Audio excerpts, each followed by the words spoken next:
Welcome back to another reading and correcting with me, Kindar, the Tiger Writes, and Ty, the Tiger Supervisor. If you want to listen to these live, it's every Tuesday morning, 8 a.m. Eastern Time on Twitch. And today we are doing chapter 33 of Shattered Salvation. There were no dents. You know what? With a scream, Tristan punched the wall again. There should be a dent to show the anger he was expressing. It was that or worry, and he wouldn't worry about Alex. At least the sink showed his anger. He'd ripped the spout out, so that now, when he turned it on, the water arched up. It made it easier to drink, otherwise it only made a mess.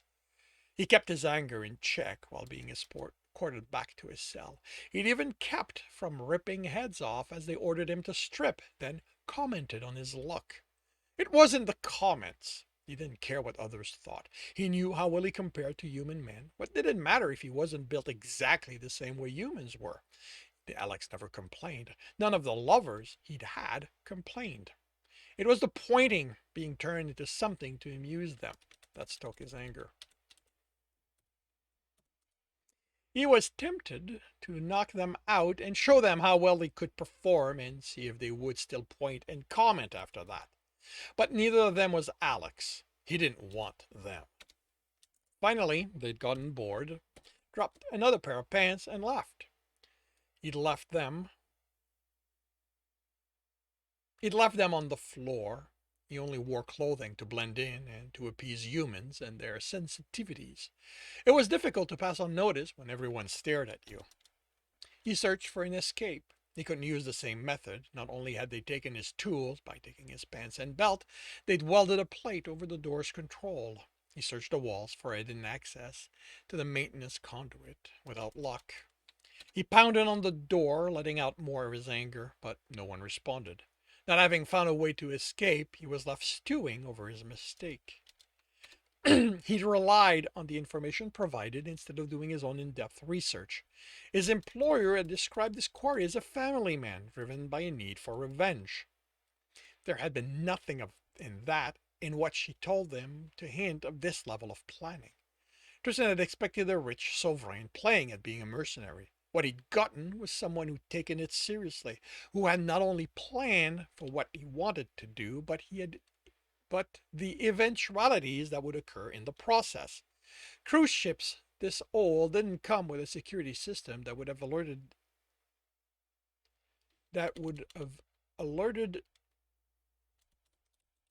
him to their escape. He and Alex had made good time reaching the bridge. For him to get enough warning to amass the men that had been waiting for them, the dead guards would have had to have been detected while he was still close enough to hear anyone coming. So his quarry had either known that he would escape and come for him, or had installed cameras in the corridors. Either spoke to someone planning far ahead, and the number of mercs waiting in the bridge indicated that while his quarry might not know who he was, unlike most, he hadn't taken any chances. He'd expected Tristan to be a threat, and he'd worked out where Tristan would go. Maybe Alex had been right, and they should have gone for engineering. If nothing else, it would have been the less obvious decision. His anger ebbed over the hours. He didn't do personal recrimination. He'd made a mistake, acknowledged it, and learned from it. Next time, regardless of the time constraint, he would do a thorough investigation before accepting a job. He would have Alex do it. Alex. They'd kept him for longer than he expected. There was nothing he could tell them that would make the job impossible, only more difficult. Knowing what he was after wouldn't allow his quarry to keep it from him. They would hurt Alex, torture him. He'd known it would happen eventually, so he'd prepared Alex, taught him to resist pain, physical and emotional. He'd pushed him to his limit and then passed them. His breathing troubled him, and his chest felt tight. He had to stop thinking about Alex. His human would survive, or he wouldn't. It was out of his hand.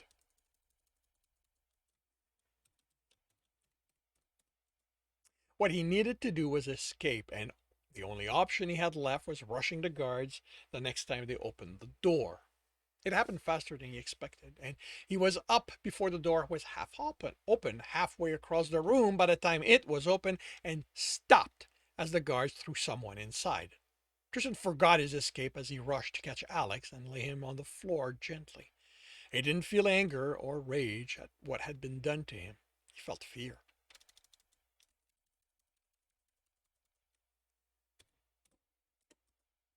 He had to confirm Alex was all right, but he was afraid of touching him. His face was covered with blood and was deformed by the bruises and broken bones. One eyelid was swelled to the point it couldn't open. His scalp was peeled off the bone in places, and one arm had a no angle to it, as if the bone had been removed. Alex? His chest moved, but he was alive. Tristan wanted to pick him up, hold him tightly. Alex rasped something, and Tristan leaned in. Bastard took my knives. Tristan hiccuped with relief and felt his eyes getting wet. He stood and hurried away from Alex while he still had.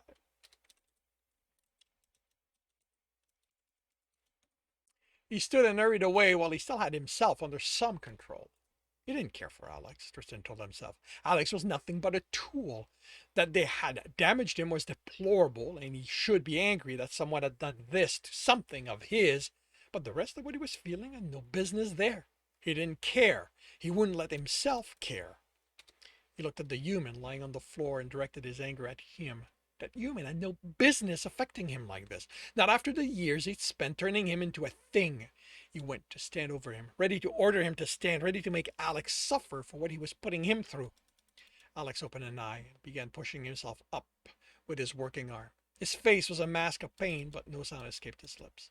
Tristan was on his knees and on his chest to hold him down. Don't. He tried to make his voice hard, but it cracked. Whatever anger it stoked had vanished at the sign of his agony. I'm okay, Alex grasped. I can keep up. You don't have to worry. Don't move.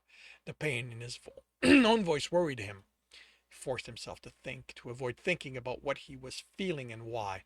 Alex's one eye searched, and Tristan tried to construct an uncaring face, an uncaring mask. He couldn't see if he was successful. Alex's face was too damaged to be readable. Alex was in such bad shape that if he didn't do anything, if he didn't do something, he wouldn't think of that. He needed to do something. And a thought occurred to him. He didn't think it would work, but he had no other plan at the moment. Alex, he whispered, I need you to act hurt. Alex gave a chuckle that turned into a coughing fit. He sprayed blood on the floor. Tristan couldn't think. Alex had internal damage. If he didn't get him to a medical room soon, he might. Shouldn't be a problem, Alex whispered. Tristan forced himself to focus on the problem. How many guards? The response came slowly, as if Alex was drifting away. Two dragged me back, two at the door. So, potentially four of them. Alex wasn't looking at him. Alex, stay with me. I'm here, Alex replied, focusing on him. Four, right. Maybe they said stuff, but I wasn't listening. Tristan steeled himself.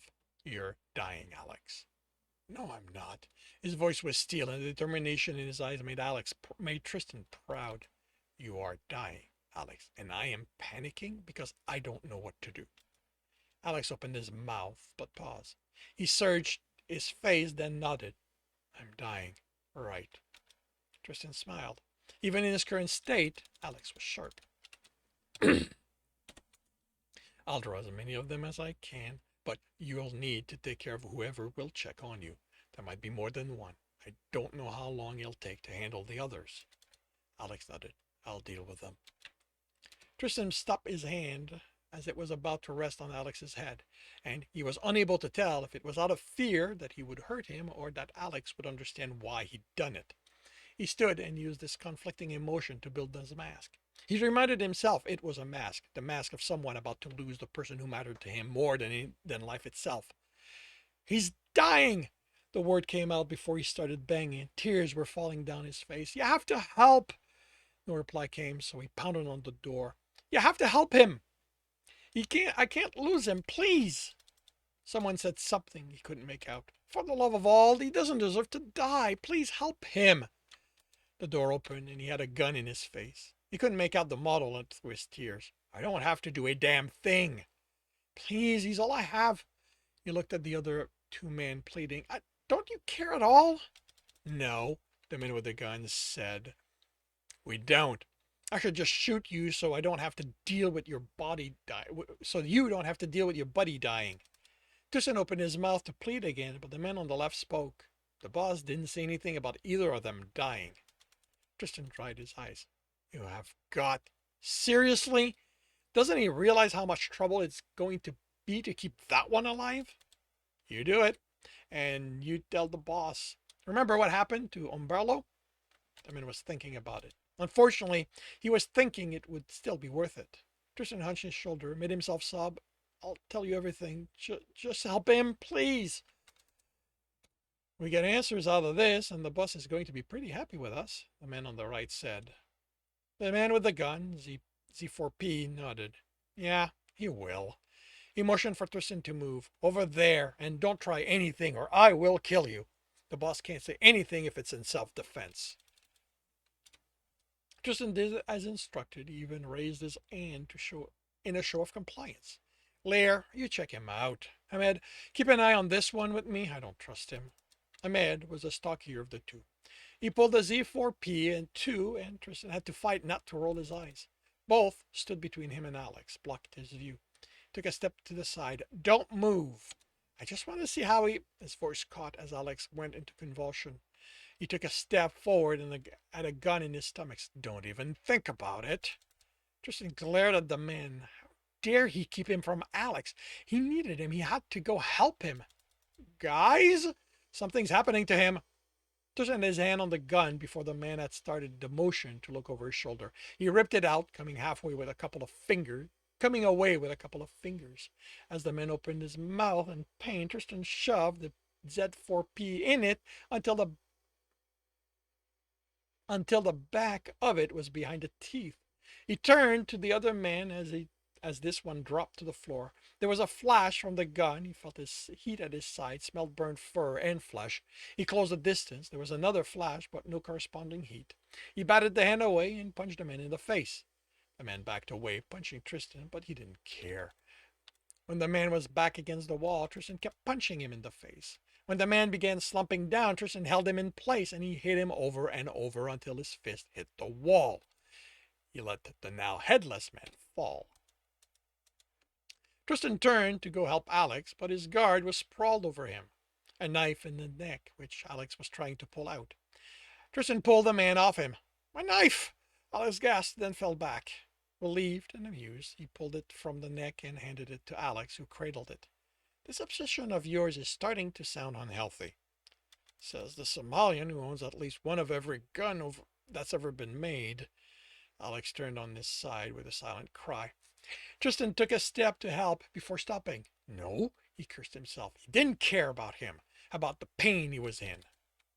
Alex stopped once he made it to his knees, panting, and blood running down his face with his sweat. He looked up and managed a smile. Neither one of us is healthy when it comes to what we love. Tristan narrowed his eyes, searched Alex's mangled face. Did he know? Had he realized Tristan's emotional conflict? Alex chuckled and winced. No, this was about himself. What he'd let Tristan do to him because he loved him. Alex looked up again, offering him his working hand. I'm going to need help for the last bit. If I try to jerk myself up, the pain will... He gasped as Tristan pulled him to his feet, none too gently. Tristan held Alex against him, supporting him while he regained his strength, nothing more. He could smell Alex under the blood. He could smell his pain, his fear. Tristan wanted to, he growled to himself. No, he wanted nothing. Okay, Alex hurried to say. We can go. I'll keep up. Tristan kept an arm around Alex as he headed outside. They made it a few steps when a man turned the corner. Guys, you'll never guess what they're the... The man's words were cut off by the knife in his throat. He staggered, surprise registering as he fell down. Where's your gun? Alex asked. All they had were edicus. Not worth using. Tristan hadn't even thought of grabbing one. Even as he walked by the dead man, he didn't think about arming himself, but Alex pulled them on him. The knives! Alex, I need my knives! Tristan leaned Alex against the wall and pulled the knife out of the man's neck. He took the sheath of the one off the belt, and since the man had an Azaru, took that too. Alex raised an eyebrow as Tristan clipped the sheath to his belt. You're the one who pointed out I'm not armed. I should have pointed out that you're naked. More important things to do than worry about that. Alex chuckled and coughed blood. Unhealthy, I tell you. That's us. You're delirious. I am dying, after all. Tristan felt himself grow cold. No, you are not. Alex smiled. Then I guess I'm not. You need to get patched up. The medical bay is to level up on the port side. First thing I looked up. Always know where you can get patched up. One of the first things you taught me. Tristan took him to the closest lift. Is that safe? Alex asked, his head resting on his chest. You're in no condition to crawl through conduits. Alex didn't reply. His eyes were closed. Alex, wake up! He shook Alex gently as he could. Alex made a weak sound of protest. Tristan leaned and whispered, If you don't wake up, Alex, I am never touching you again. Alex's eyes snapped open. I'm awake! Stay that way. The door opened to an empty cage. Tristan held the Azaru even tighter as they rose. Moments before the lift came to a stop, he felt the grip's casing cracked under the strain. He tried to relax, but there was a reason lifts were considered death traps. He raised the gun as the door opened and fired at the opposing wall. He looked left and right. No one? He didn't like this. His quarry had to know they'd escaped again. Had he called everyone to the bridge again? Maybe the mercs were in the medical bay? He'd deal with them when he got there. Alex? I'm here, he slurred. Alex, stay awake. Alex! He dropped his gun, took Alex in his arm and ran. Alex, stay with me. Don't you dare die on me. Do you hear me? He reached the door and it opened at his presence. He rushed in, uncaring of any mercs, if any mercs were in it, and relieved when he found it was empty of people. When Alex was better, he was going to question where everyone was. Right now, he had to see to his human. The bay looked like it had been turned into a storage room. He ignored it all, although the fabricator tucked behind a few crates nagged at him. In the center of the room, he had to walk around something that took most of the space to reach the medical beds on the other side. As soon as he put Alex on it, the screens lit up to tell him that Alex was alive but dying. He had massive internal damage. His stomach was punctured, his liver crushed. His blood was already so toxic he'd need a full transfusion. Tristan waited, but the bed did nothing. Alex coughed more blood. He turned away before his control broke. He couldn't give Alex the satisfaction of seeing how he'd gotten to him, even now. That's what he told himself as he felt tears streaked his cheek. He cursed the universe. What kind of medical bay didn't have a full-range medical bed? The device in the center of the room had a green flashing light, which turned red as he watched. At the same time, the lock on the door flashed red and then yellow. Quarantine lock. He couldn't worry about that. He needed painkillers and as many heals as he could find. Could there be some cryo system in one of the crates? If he couldn't find a field one, then he'd have to if he could find a field one, then he'd have as much time as he needed to get Alex some place he could be saved. He'd take the fluid replacement system if that was all he could find. At least that would stretch how long Alex had to live, hopefully enough. You really want to take your secret to the grave, don't you? His quarry's face was on a screen under a cabinet Tristan was emptying. I have to admit, considering the state of your partner, you made amazing time here. Well, maybe you don't realize it just yet, but you found what you came for. Tristan stopped. What are you talking about? The man's sigh was so theatrical, Tristan felt like telling him to stop. Come on, stop this game. It's over. You lost. We both know you're after the killer virus my grandfather hid. Congratulations. You found it. Tristan turned. The machine in the center of the room, now that he paid attention, it could be a vaporization system. The virus could be airborne. It was released only seconds ago. I expect you no longer have long to live. I do hope you suffer. The screen turned off. Alex convulsed on the bed and Tristan ran to his side, trying to see what was wrong. He was still breathing, so that was good. Then he looked at the screen, then he looked at the then as he looked at the screen, okay. Does the liver vanish from the list of injuries?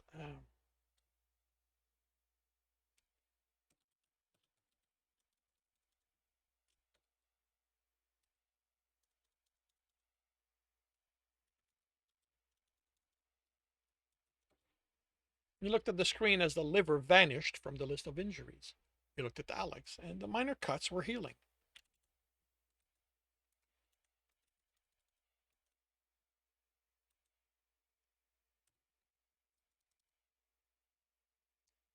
Uh, Alex was infected. Tristan looked at his hands. They both were. The universe had won. He closed his fist. No, this wasn't the end. He didn't give up. He would fight until the last moment. The universe only thought it had won. It had thought that often before, and Tristan had defied it each time. He would again. Alex gasped, and Tristan forgot all about his eventual death. All that mattered to him was making sure Alex was okay. And this concludes chapter 33 of Shattered Salvation. If you are enjoying this, please leave a like. If you want to know when the next chapter is going to be up, subscribe and hit the bell. If you want to read this book as well as the others in the series, they are available on all major e-retailer. If you want to support me, that's on my Patreon, where you can also get access to everything I've written.